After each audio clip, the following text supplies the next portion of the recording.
Today, I would like to do for you a magic trick. And not just any magic trick, a magic trick that has never been seen before on a live stage. That's what we're going to do. All right, so I have with me just a phone. I'm going to hold up this phone. Are you ready? Yeah. All right. I'm kidding. I'm not going to do a magic trick. I would make a fool out of myself up here. And you're probably thinking, mission accomplished. But what I do want to say, though, is there is magic in this room, and it comes from all of you. All of the work that you do and the passion that you have for your art. That is magic. Welcome to Substance Days GDC 2025.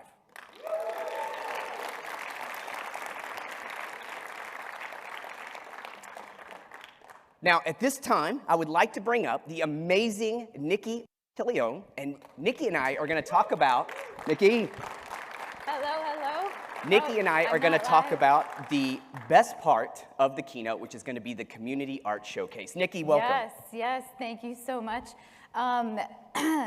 Who else has gone to the school of West McDermott? Or maybe is still going to the school of West McDermott? Yeah, hands, yeah. All right. So cool to share the stage with you. No. Yes. All right. Thank you so much for being here. I'm so excited to be here. Next.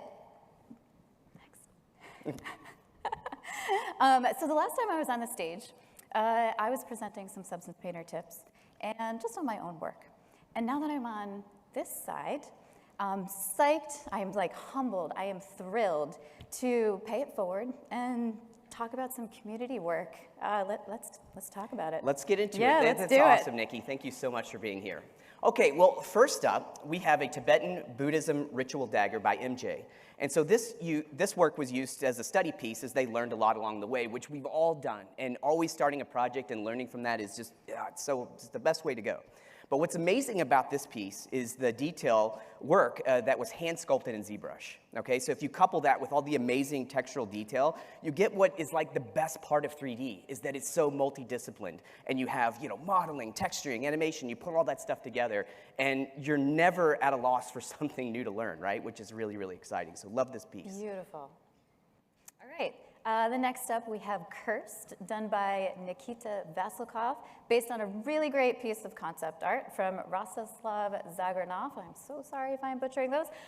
What I love about this piece is all the story beats. That's what always takes your work to the top. Adding little things to tell me about the character, like all the trinkets hanging off the belt, down to the beads in the hair, the tattoos.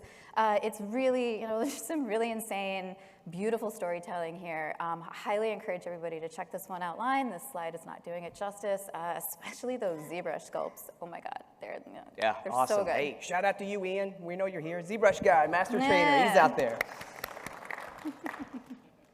All right, next up we have Mediterranean, Chapter 2, The Truck, which is actually a short cinematic done by Enrique Labarile, a level artist from Italy.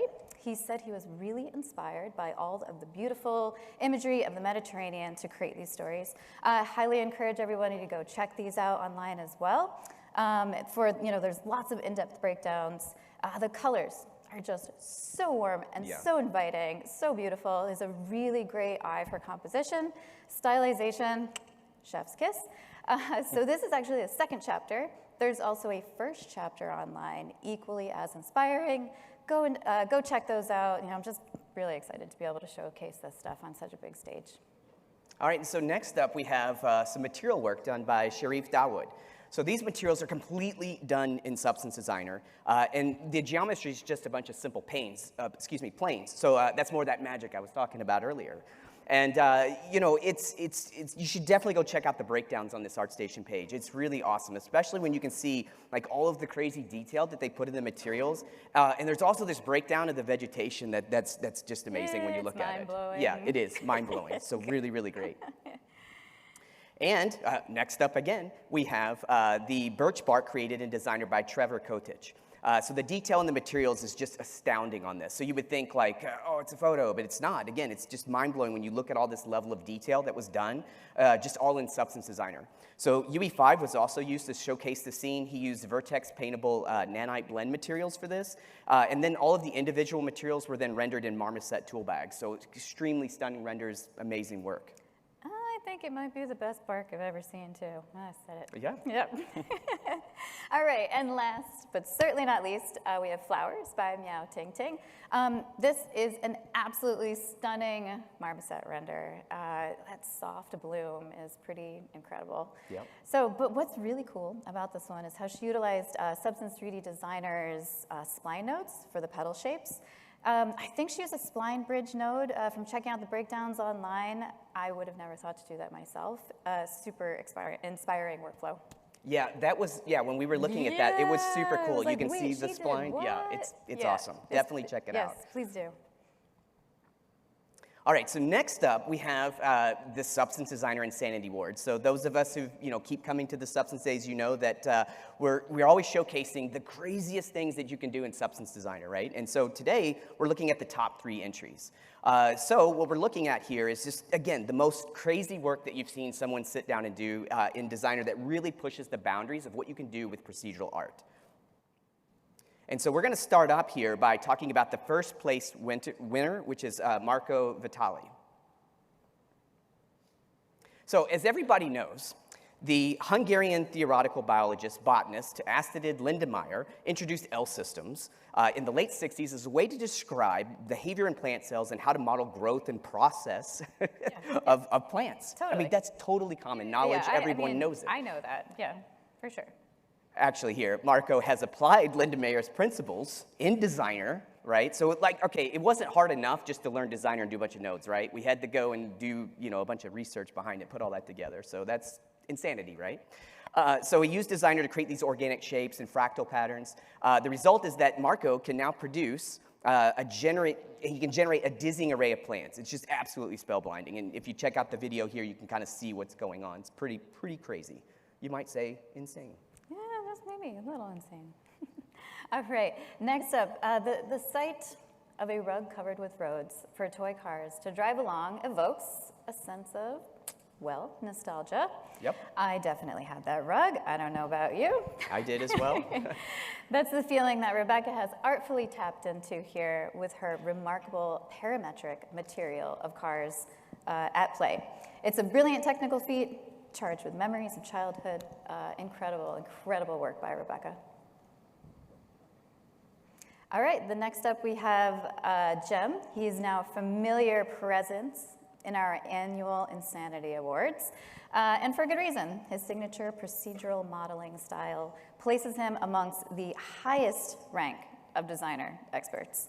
Here, Jem has created an incredible fully procedural, retro handheld gaming console entirely with Designer. And moreover, this project incorporates his electronic material, which is like a feat in and of itself. So that wraps up our community features. Well, I'm gonna hand it back to you, Wes. Oh, thank you so much, Nikie. I'm wondering if it's playable, if you could actually, he should do a game on his procedural. I would play it, yep. Yep.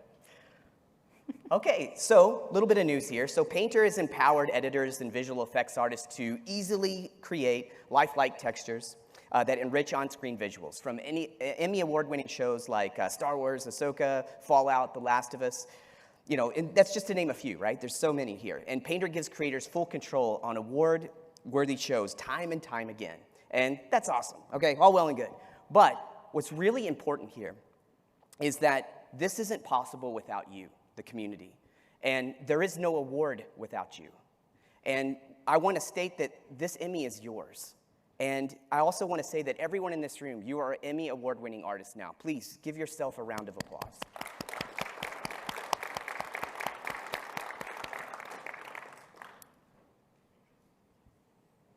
So, Nikie, Designer turned 15.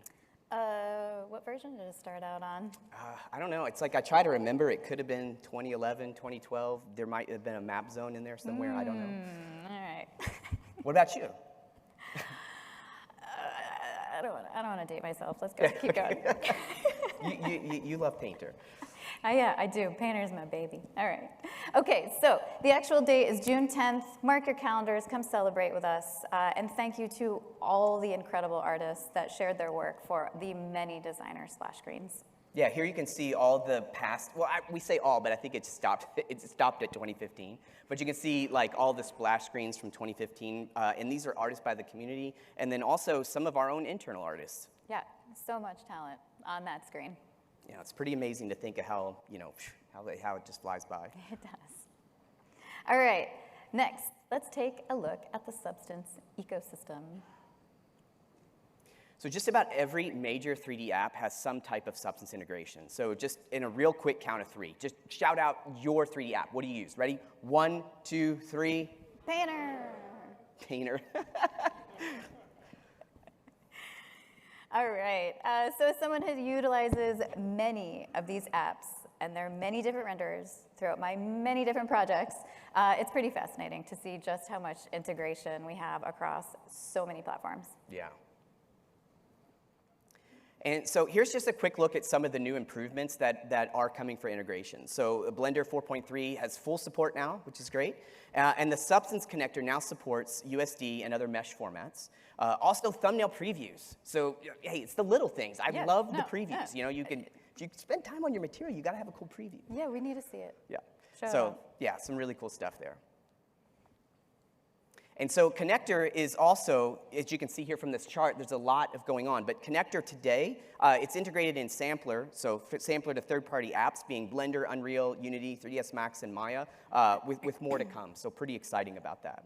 And so here in this next video that's going to play here is you can see just a really quick kind of look at what the process of Connector does. So here you have Sampler, you're creating a bark material, and then you can see the button gets clicked, sent straight to Unreal Engine. It's going to open up Unreal Engine. Well, your project's already open. The Substance material gets thrown in. And the cool part about this is like the parameters that you expose inside of Substance Sampler. So if you want to change like, some dirt or different colors, all those parameters are then available to you here inside of Unreal Engine. So it is very cool. It's pretty cool. It's pretty cool. But next, and there is a but. Proof of concept says in red up there, sneak peek. Sneak peek. Sneak peek hasn't been released yet in Painter, but it is coming soon. So imagine a one-click process. We're all familiar with that send to button. Imagine you have a send to button now with something like Blender. And I can't wait to see it in other software like Maya or C4D or, the list goes on of the software I would love that for. All right, just again, yell it out. How many people have been wanting to have some type of send to from Painter to your app, right? Yes. Yes. Yes. Okay, so this next thing is actually pretty super cool. So you can now take Substance Designer and make your own Photoshop filters. So I did this one. It ships with a bunch of them, and you can see there's like a halftone, stuff like that. But one of the things that's cool is you can just get into Substance Designer and just create your own completely. So one thing I did is just to see was I used some of the new the designer nodes, like the Kuwahara filter, which I can't believe I can pronounce that, being from Kentucky, but Kuwahara. So and I brought that in, and you can see you just take the SBSCR, you drag and drop it into, the Photoshop here, and then boom, you can run like a filter on top to do some post-processing all your renders. So here I took the render, turned it into, more of a painterly illustrated look. Again, something I completely just was able to do in Designer, and the cool part is you can share these filters with anybody just by giving them an SBSAR, so super cool. Even me? Even you, yes. Yeah. I can hit you up later. All right, so this is something I think I'm probably the most excited about. I've been an artist voice in the room for the past 2 years on OpenPBR, and I could not be more stoked to see it finally kind of coming together. What the heck is OpenPBR? It is a major, I was wondering, I had no idea. I should probably say what it is. It is a major step forward for material standardization. We're gonna help artists work seamlessly from one app to another via a shader network. So, our Substance products are fully embracing OpenPBR right now. All right, and so as of right now, we are calling the OpenPBR adoption a success. We have more than 10 partners working on integration. Autodesk, NVIDIA, Epic Games, Unity, Side Effects, Chaos, the list goes on. So a lot of people are embracing this. So imagine you're working on a scene inside of Maya with Arnold, and you want to share your asset with somebody who is using Blender or they're using Omniverse. We're going to be able to send that scene to them directly in a USD file. So now all we have to do, we know there's a couple of differences in every single application, lighting being one of them. That's probably a big difference. But this is going to be huge. This is a huge step to having almost an identical look across programs. I hope lighting is coming next. Yeah. Yeah. All right, so you can find out more about our open standard initiatives if you have any specific questions about Open PBR. There is a public Academy Software Foundation Slack channel. Make your voice heard. If this is something that interests you, I encourage you to join and chat about it. And Wes, that's it for us. That's awesome. Yeah. Nikie, thank you so much All for right. joining me up here. Thank you. The community rules. Thank you so much. Thank you. Yes, for sure. Okay, so next up, we have Jérémie Noguer, Product Director of Substance 3D here at Adobe. Welcome, Jérémie. Right. Here's the clicking machine. Thank you, the clicking machine. Thank you, Wes and Nikie. Awesome work from the community again, and I'm really excited about all the ecosystem and all the kind of open project we have at Adobe contributing to open source projects. So I'll start with a few updates on the product side and talking a little about what's coming, what has been coming to the apps recently. But I'll start with just one thing that actually released last week, and that's a new offer on Steam. So we really started on Steam. Painter started on Steam as a beta about more than 11 years ago now. It's been a while. And we've always loved the Steam community, and being on Steam has always been kind of our priorities and trying to keep that even after coming on board with Adobe. So last week we launched a new offer on Steam. It's a subscription with Painter, Designer, and Modeler. Allows you to recreate assets from A to Z for games. And it also comes with 1,000 3D assets from our assets collection. So about 30 gigs of assets that come for free with the subscription. We still have perpetual license, so if you just want to buy Painter or Designer or Modeler just by itself and keep it forever, you can still do that, but we have that new options also on Steam. All right, now going into the tools, we're going to talk about first Substance 3D Designer. We saw some awesome work from that Insanity Awards on Designer. You'll hear a lot more about Designer in the coming talks we have today. But some of the cool, we talked about the spline tool, and we've been recently adding a lot of new tools to scatter shapes around the splines to really add more and more control and more kind of artistic freedom around the splines. So here are some of the new nodes we have in Designer and some of the cool stuff you can actually create using these nodes. Beyond the spline tool, we are also adding a lot of quality of life feature. The Designer is a complex tool, and we know there is a lot of things that are sometimes not necessarily the easiest to play with. And so we're adding a few things here. So one of them is the ability to copy and paste parameters from one node to another. That's something we've always wanted to do since the very first version of Designer. It actually was in the very first version of MapZone, the predecessor to Designer. We can now copy and have complex filters. You can copy and paste parameters from one to another. We also have some new tools to rearrange your graph. You have a big spaghetti on your screen. You can use these tools to make it all nice and neat in a few clicks. We also have new tools to sample colors so that you can sample a color on the screen and keep that color, that value in, so you can reference it along your workflow. We also have some new search tools, and again, we're just trying to improve a few small things here that really save time to people working in Designer all day. We also know that for newcomers, Designer is a little bit, there's a steep learning curve, and so we're working really hard on getting all kind of what we call rich tooltips, which are kind of very quick explanatory videos for all the nodes that you can find in Designer, and so this will be coming very soon, allowing you to very quickly, at a glance, see what each node does without necessarily having to go through documentation or look at the tutorials online. So this is what's coming very, very soon. At the same time, we have some longer-term projects around Designer that we're working on. And some of it is a new renderer. The rendering in Designer has been the same for a while now. And we've been working at Adobe on a new renderer, and that renderer is actually in Sampler already since the last release, is in the Substance 3D viewer. They'll talk about it. We'll come to all our tools over the next year.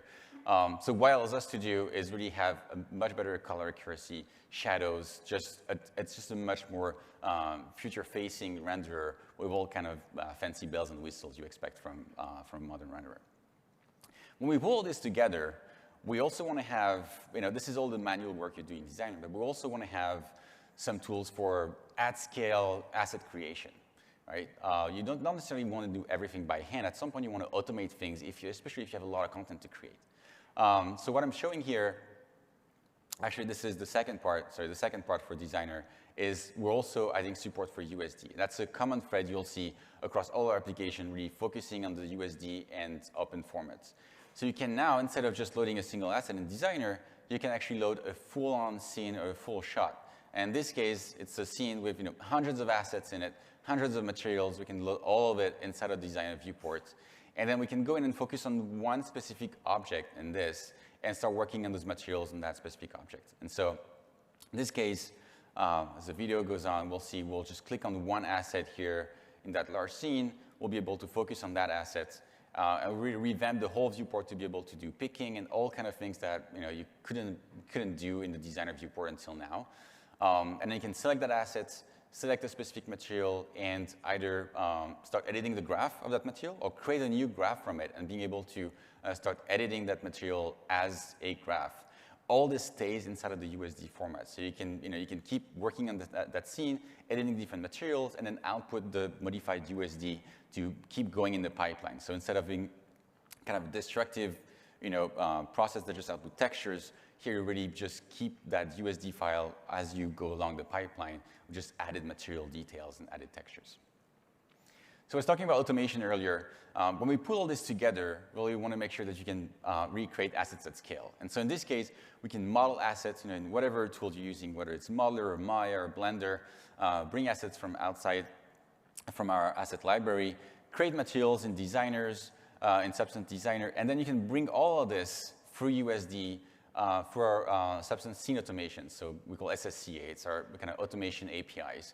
And it allows you to combine all those things together, create thousands of variations, and then package all that into a USD file with variants, which means you can have one single asset that includes all these different variations. And you can bring that in any app that supports USD, in this case, Unreal.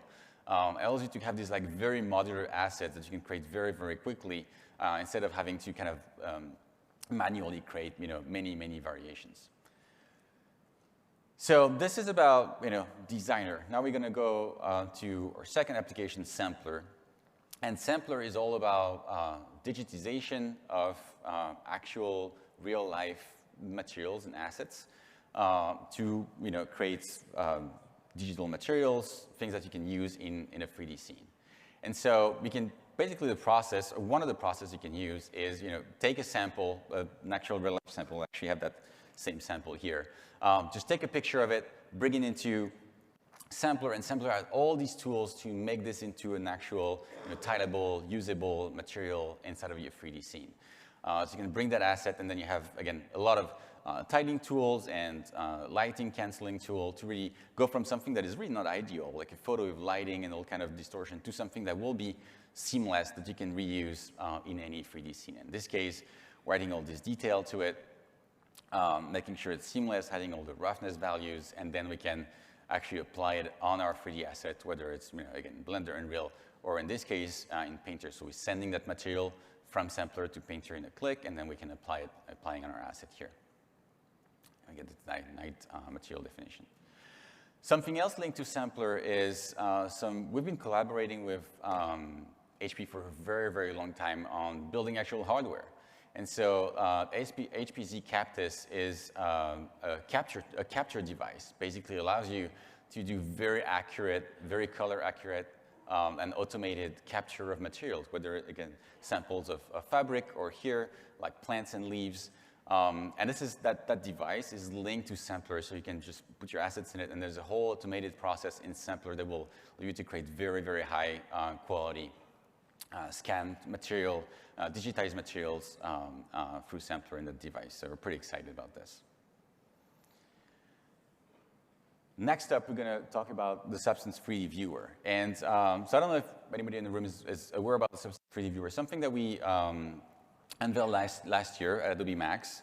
And our goal with the viewer is to really build a lightweight, fast, universal 3D viewer. Right? If you want to view images out there, you have an image on your desktop. You don't think twice about how I'm going to see this image. You just double-click on it, opens a viewer, either default viewer in the OS, or you have something like a specific image viewer. You don't have to open Photoshop every time you want to see a JPEG. I think it should be the same with 3D. You shouldn't have to open Blender or Maya just to see a 3D file, just to see what's in it. And so that viewer is really all about being able to browse a large amount of data, a large amount of assets, no matter what format they come in, and just being able to see them in a couple of seconds very quickly. So we support more than 50 file formats. You can browse asset library with all kind of formats, just click through, see all your assets very quickly. You can convert files from any format to the standards like USD, GLTF, or FBX. You can look at the material, you can edit materials in there, tweak the materials, you can customize the lighting and the post effects. So again, it's very lightweight. It boots up in like a couple of seconds. It's just a very quick way to be able to view and browse through 3D assets. All that technology we're building for this viewer is actually what powers also that new renderer, this new USD platform that we're seeing appearing in all the other apps. This is all built around that same tech stack. We also want to make that viewer something that can be a link between 3D artists and marketing. Right? Today, if you're doing a live service game, you have to put out marketing content on social almost every day. Right? You need to have that 2D content. There's going to be videos and images, all kinds of social media, and a very quick turnaround. And the people building that marketing content is not the people building the 3D assets. And so you have that back and forth between, you have that back and forth between people building the 3D content and people building the 2D content. So the goal of the viewer here is to integrate with Photoshop so that you can basically, let's go to video, you can get your assets in the viewer, get your assets from the person who created the assets, get in the viewer, tweak a few things here and there, tweak lighting if you want, the pause, the animation, and everything, get a nice render out of it. And then you can send that to Photoshop, and then you can edit that in the context of your Photoshop document. So here in the background, the Photoshop document, and we can still edit the lighting, still edit the model in Photoshop. And you can go back and forth. The cool thing is that once you do that, your 3D asset is now embedded in your Photoshop file. So you can share that Photoshop file with somebody else. They'll be able to keep editing the 3D content as part of that Photoshop file. So it's really just easing the back and forth between 3D and 2D. So currently, the viewer is in beta. And if you want to try it with the Photoshop link, you have to download Photoshop beta as well, and you'll get access to both of those. It's available for free on the Creative Cloud app, so feel free to try the 3D viewer. We're really excited about it. But there's tons of things we want to add to it. That's it for me today. Now we'll go to the really exciting part of the presentation, which is what's coming to Painter. Valeria is going to tell us all about it. Thank you, everyone.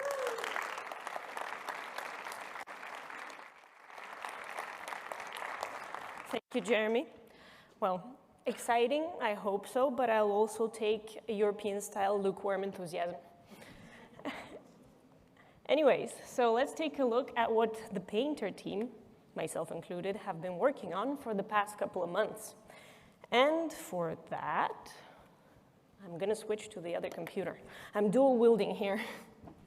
Anyways, so I'll be using this lovely dragon asset, which was made by Damien Guimmonot.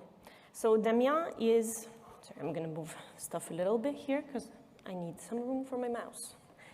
All right, so Damien Guimmonot is an artist who made a splash screen for us about 5 years ago for the release of UDIMS. I don't know if you remember the baby dragon. Perhaps some of you do if you started using Painter a little while back. Well, this is the dragon now, and one can certainly say that it is a glow-up. Anyways, enough of my dad jokes. Let's do something substantial. So I'll kick things off with some path improvements. And for that, I would like to show you how to draw a tear in my dragon's wing here. We're going to brutalize my dragon a little bit.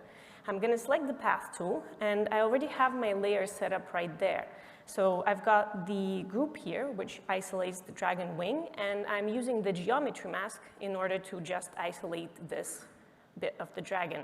So hot tip right there, if you want to optimize your project, the geometry mask is a good way to go.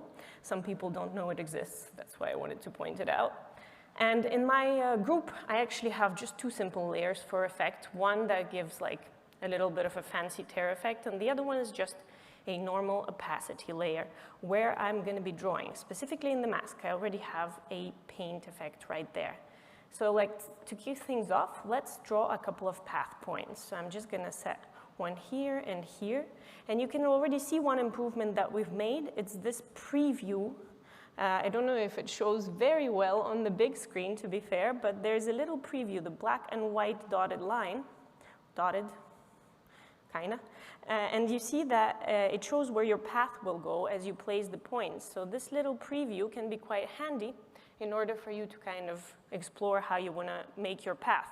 But of course, if you do not like it or you're done with exploring where the path goes, you can just turn it off with Shift-P.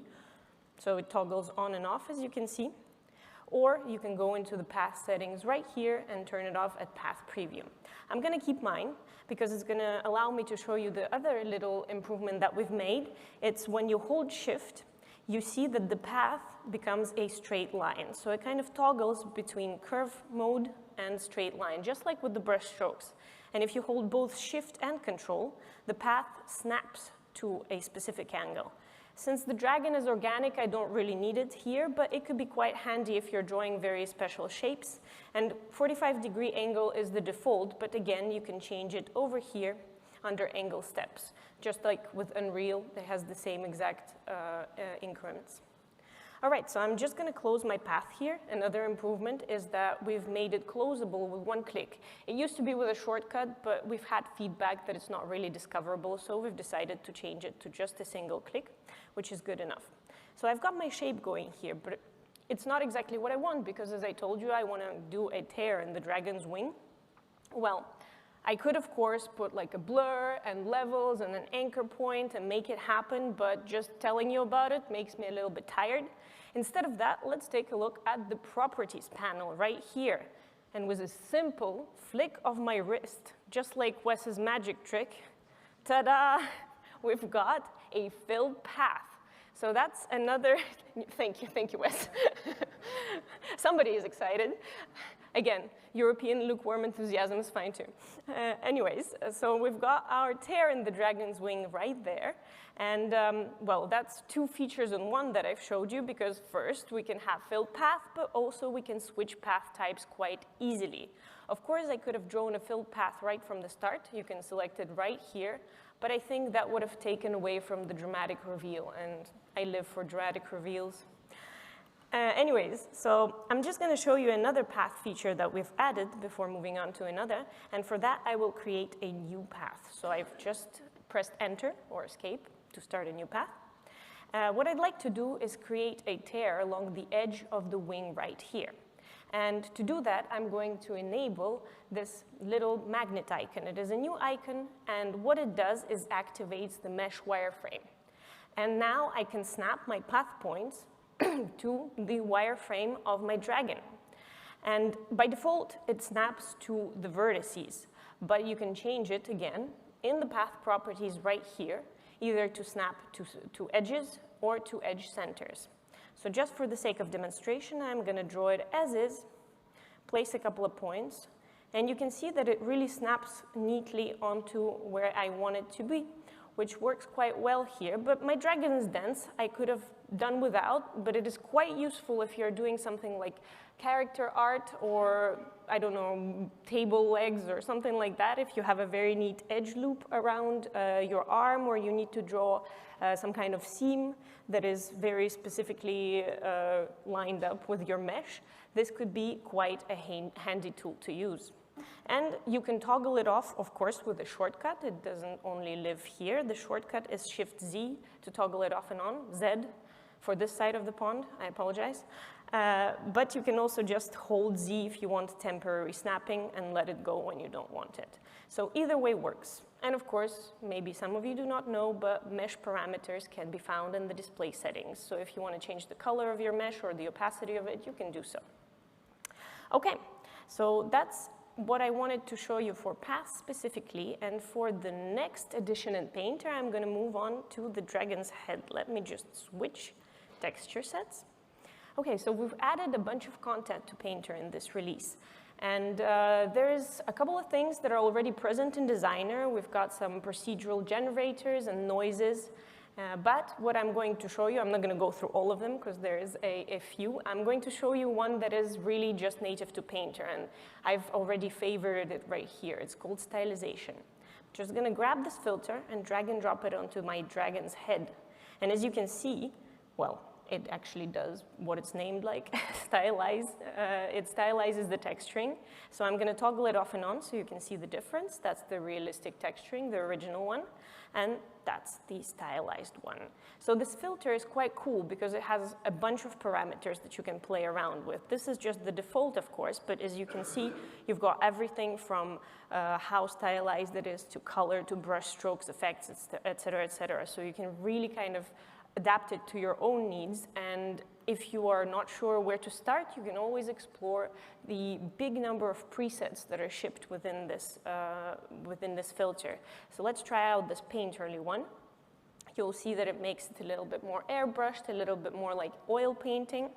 The neon one here plays a lot with color, so it's really extreme, but looks quite cool if you're making something like that. My favorite for the dragon specifically here is gemstones because I find it quite cool the way the brush strokes are really sharp and clear. And of course, any painting or texturing that you add under this filter will adapt accordingly. That's the power of procedural, so to say. And yeah, this filter was made by, well, all of the filters and generators were made by our artists from the 3D Assets team. These ones were specifically made by Stéphane Fontaine and Guillaume Meyer. And speaking of the 3D Assets team, you may have heard that last year we've added 3D Assets right inside Painter. Well, I have no internet. That is unfortunate. Well, basically now, the reason I mention it is with the 3D Assets inside Painter, it is easy to download an asset and kind of iterate on different things if you want to try out your materials and see how it looks. You know, it might not be your final material, but because the assets are unmetered, it means you do not need points to download any assets. It's really accessible to everybody. You can iterate on the final material that you would like. Okay, so the next thing that I want to talk about, and this is my last feature that I'm going to show inside of Painter, is, and to do that, let me just pull up a file. So to show my last feature, I'm going to give my dragon a tattoo. You may have heard of the girl with the dragon tattoo, but have you heard of a dragon with a girl tattoo? Now you have. According to Google, this rune is the symbol of the feminine divine. So there you have it, dragon with a girl tattoo. Anyways, this created, well, thank you. Thank you for the lukewarm enthusiasm. Still loving it. Thank you. All right, so I'm just going to make it pop a little bit with an emissive. All right, let's make it pop there. All right, so let's say I have my rune here. I still have a couple of ideas, and I want to go back and forth with it, or I may have placed it everywhere on the dragon, not just this part. But anyways, I'm happy with the placement, but my art director might tell me, actually, we're going to use a completely different rune, you know. As you know, it would be annoying to actually have to re-import and replace it, et cetera, et cetera. But what we're going to do is go back to the Photoshop file, and I have set up a couple of runes here, and this one is Divine Feminine. Let's disable it. And instead, I'm going to enable this Courage rune. And I'm going to save my file, go back to Painter, and ta-da! What sorcery is this? Yes, thank you.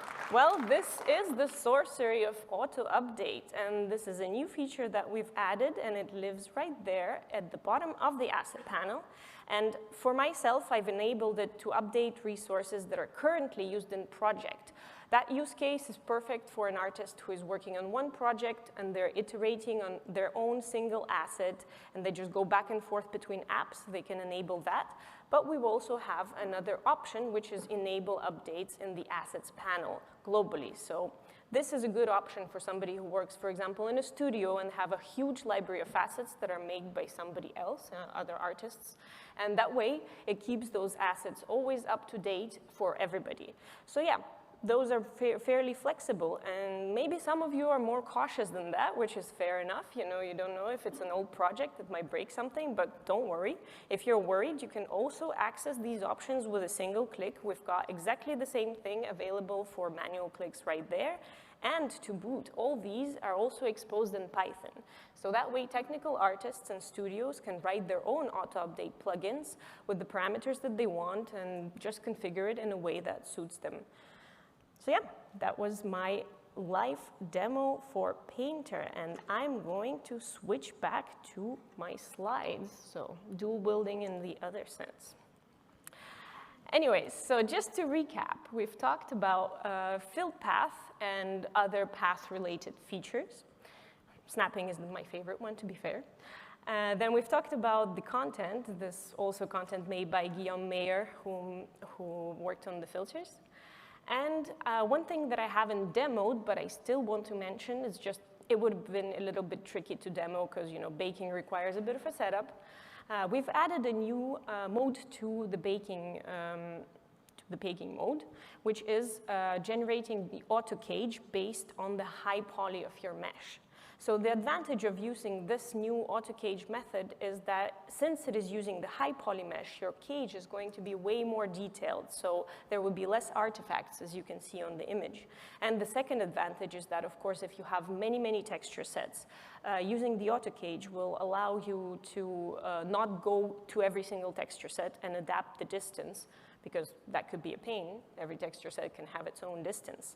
Now, I will mention that this feature is still labeled as experimental. So if you do see something that doesn't work as you think it should, do not hesitate to reach out to us, whether it's via Discord, any other social media, or the bug report inside Painter, and let us know if something is not working out for you. All right, so let's talk about something else now and dive into Substance 3D assets.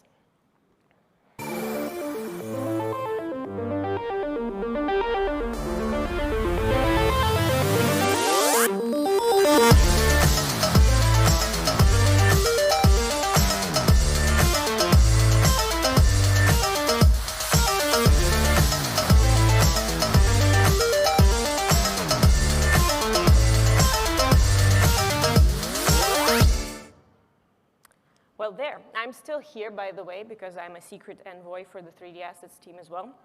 Anyways, this banger was made to celebrate a drop of about 3,000 materials and models, and this is to mark the passage to unmetered. And concretely, what does unmetered actually mean? I've already mentioned it before in Painter. It means that basically you have more point limits when you're downloading assets. So anybody with any type of subscription can now have access to all the assets that are on the platform of 3D Assets. That means texturing subscription, collection subscription, but as of today, students and teachers as well, which used to not to be the case. But also cool thing, if you're on trial subscription, you also have access to this. And it is unlimited. It is not just materials. It is also 3D models, and it is also lights. And another cool thing that I wanted to announce on behalf of the 3D Assets team is a recent drop that they made to add to the series of signature artist drops that they have. And this is a collection by Anna Koroleva, who worked on something called Beyond the Event Horizon. So this is a series of materials which are heavily inspired by sort of eldritch horrors a la Lovecraft and Geiger's Alien universe as well. And there is also an upcoming signature drop, soon to be available, by Nikie Marinov, a Bulgarian village. Fun fact, Nikie Marinov actually was the winner of the student portion of MeetMap 2 contest. And he's got a talk here today as well, so stick around and see how he works with Designer. Anyways, I'm going to leave the floor to our talented internal artist, Gio, now, and disclaimer, no dragons were harmed in the making of this demo.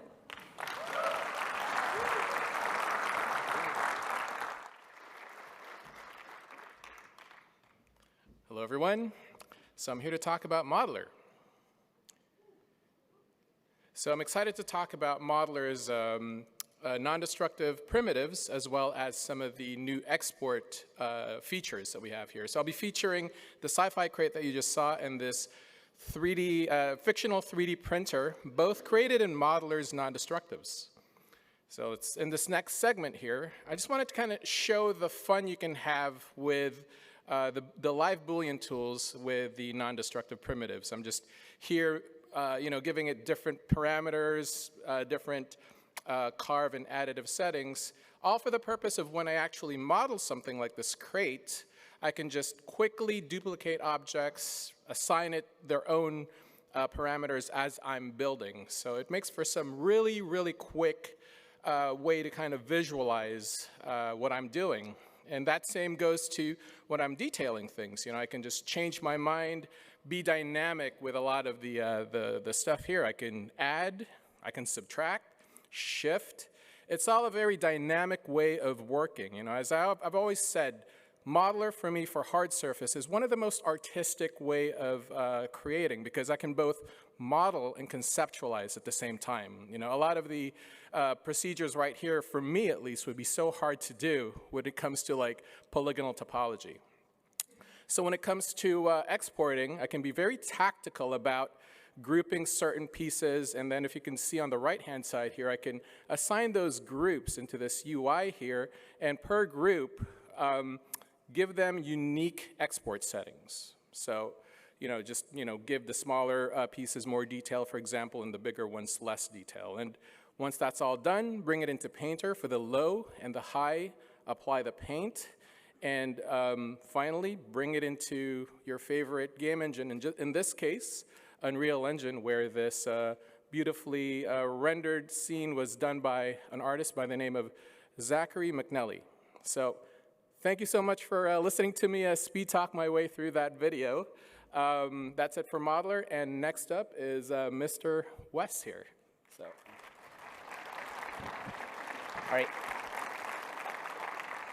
All right, thank you so much. That was a little Geo with Geo. Pretty cool.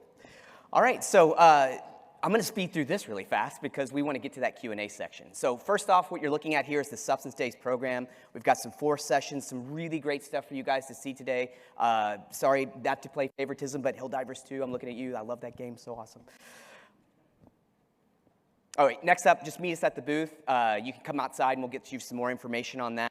We got a lot of QR codes here, so we'll skip through these pretty quick. But yeah, just after the show, come see us outside. We'll talk to you about the booth, where we're going to be, what we're going to be talking about. One of the things that's really cool about that is we are doing portfolio reviews throughout the week. We're going to have some amazing artists, Gio and Nikie here, also doing lots of portfolio reviews. So if you're interested, hit the QR code, sign up. I got to go fast, but you can get it outside at the table outside.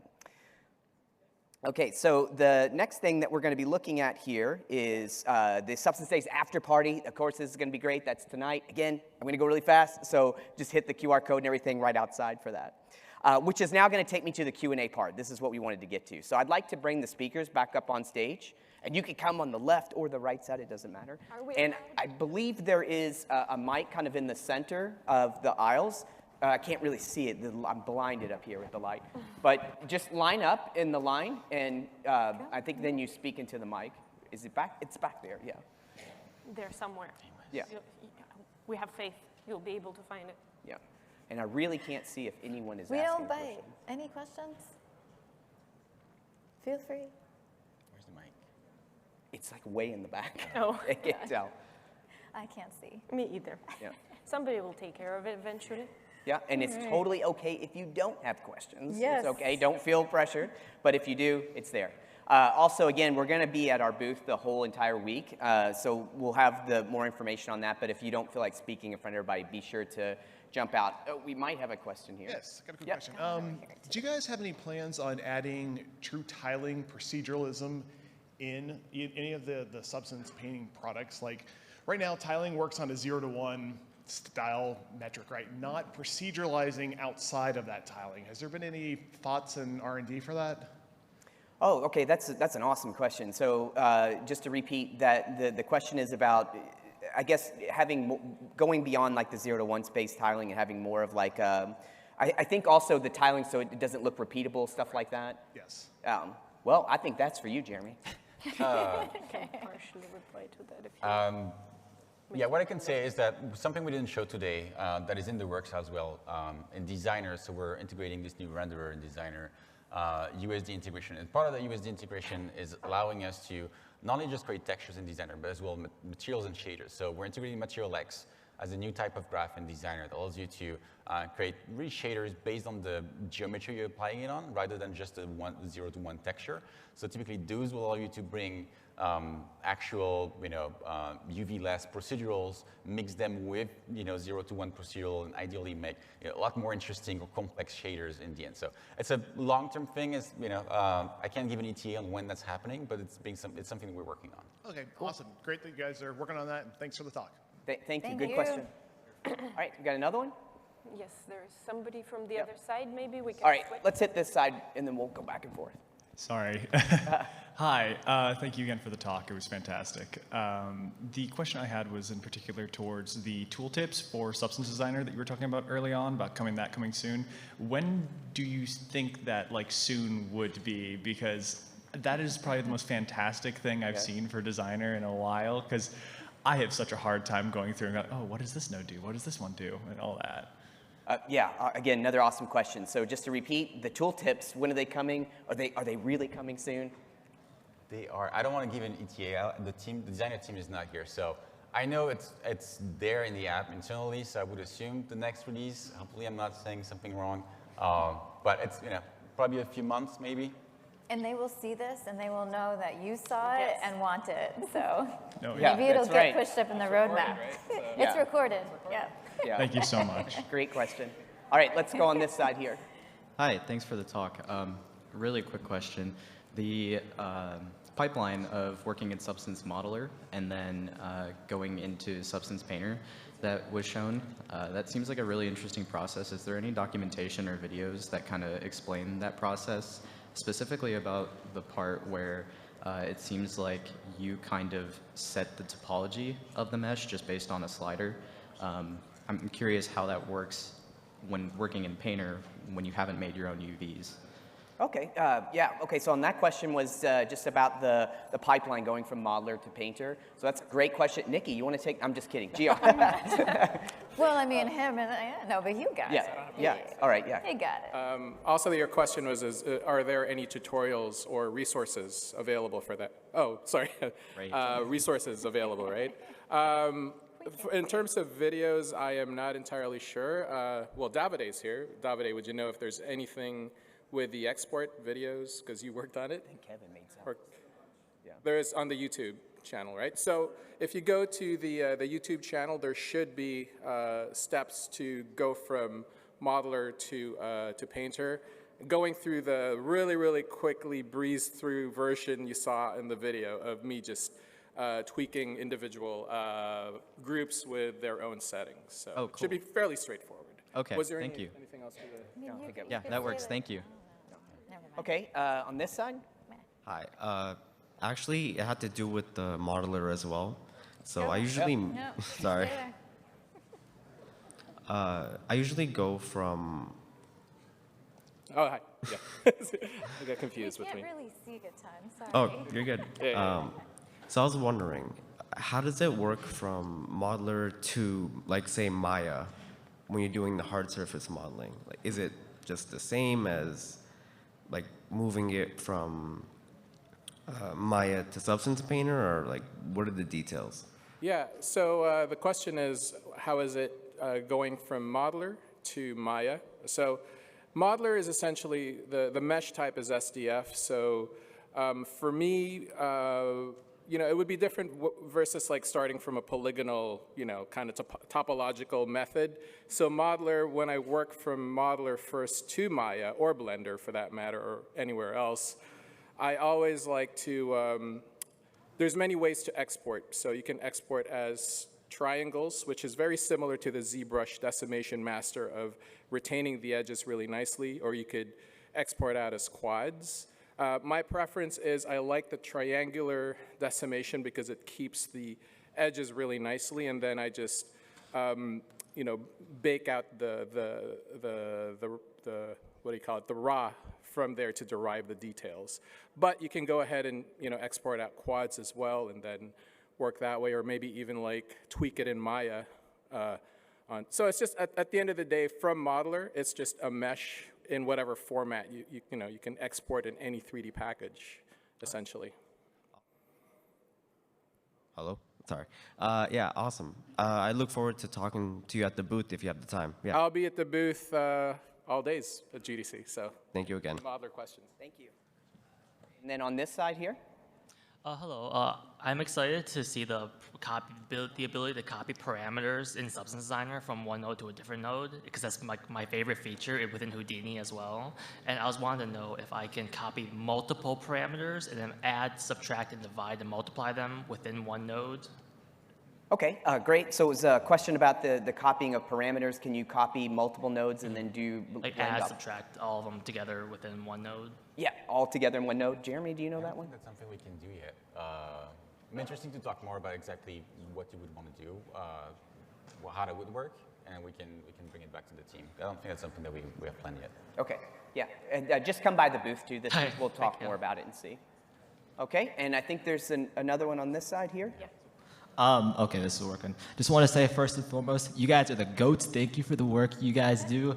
Second most, it was actually related to his question. So for exposing parameters in Designer, I can basically like take the X and Y values of a tile sample or something and adjust that in Unreal. That's kind of how that works. Oh, yeah, so it's just a question about exposing parameters. I'll just take it really quick, I guess. So yeah, that's the awesome part about it. That's so cool. So like if you have the Substance plugin that's free, you can get it on the Unreal Marketplace and it's in Designer. It's in Unreal Engine. When you expose the parameters that you have inside of Designer, all that is available to you inside of Unreal. So just like you're tweaking like you said, the X and Y tile inside of Designer, those sliders that you expose are going to be there in Unreal, and as you tweak those sliders, the Substance engine, just like Designer, it's going to reprocess the maps, create the textures, it all hooks up into the Unreal Shader Network, and boom, you're good. You can do it all right there, right inside of Unreal. That is super cool. When can we expect this? Oh, it's there. Oh, doing shoot. It. Yeah, that's sick. Thank you, guys. Yeah, that's all awesome. Thank you, man. Right. That's really good. We answered and gave him a yes. Yeah. And I think that... That's it. Oh, that's it. That's all the questions. Okay. Thank you all so much. Thank you, everyone. Yes. Love you. Thank you for coming. Thank you so much for coming. Enjoy GDC.